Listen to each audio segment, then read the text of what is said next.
Hello artists, here is Miss Dolores. We created collages with paper and cardboard. These collages are pretty much flat. It's what we call two-dimensional. But we live in a world that is not flat. We live in a world that is not two-dimensional.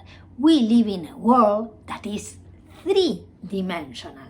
3D, you know, like those movies. Things go up, down, side to side, front, back, tip, all around. That's me, right there. I look pretty flat, like on a piece of paper on the floor, but I am not flat. People, animals, and most things can be measured by height, width, and depth. Art can also be 3D, three-dimensional, and today we are going to use 3D objects, things, to build a 3D art piece.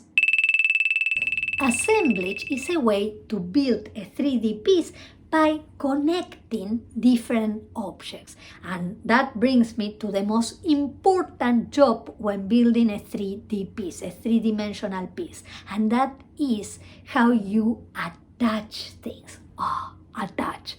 Beautiful word. When you attach things together, they stay together. And the most common way to attach things is using the glue.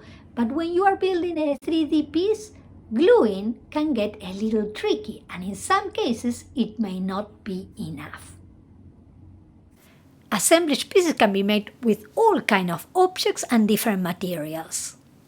These are the objects I am using for my assemblage piece. Cardboard plates, recycled rolls from toilet paper, tapes, paper towels, boxes, egg containers, mostly paper or cardboard objects, and wood popsicles. Cardboard can be bent or folded. I am using scissors and liquid glue. Glue sticks are not strong enough. I have cut strips of cardboard that I use as connectors to attach things together. I also use the popsicles to do that, like this.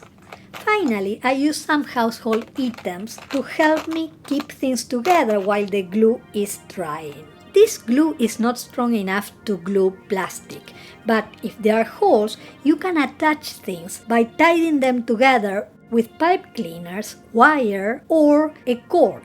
Make sure you twist the wire or make a knot. I also save the wires from bread packages. Okay, let's start. It is important to figure out where the two pieces you want to glue together will touch each other. And that area has to be big enough and flat. It is the area of contact. If this contact area is thin or too tiny, it's not gonna work just with glue. So here I will reinforce the attachment by adding a small cardboard strip. I can fold it. Think about it like a band-aid. The area of contact between these two circles is too tiny. So I use a popsicle to attach them. Sometimes you will have to wait for the glue to dry before working with a part of your 3D piece. Now it's dry. I can turn it upside down and glue another piece. Again, I am going to reinforce the contact area.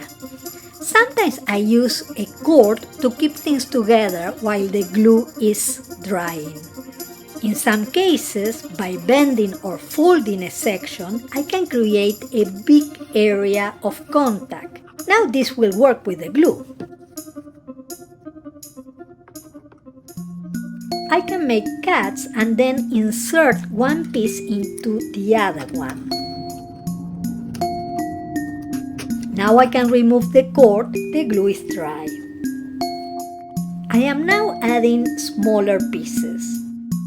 I can make holes on the cardboard to attach things. You can carefully use a pen, or if you have a hole punch, you can use that.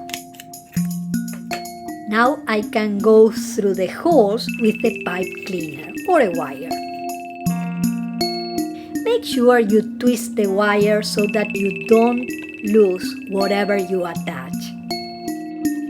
You can think of your piece as a flying machine, an airplane, a building, a robot, a machine. You can see these pieces are 3D, three-dimensional. They go in all directions and all around. Once you finish your 3D piece, you can leave it the way it is. I love them like that. Or you can decorate it, maybe with markers to add details, or by gluing pieces of paper, the way you do it with a collage. But the most important lesson today is to learn how to attach things and keep them together. That's the tricky part, especially with 3D pieces. Remember, I am an artist.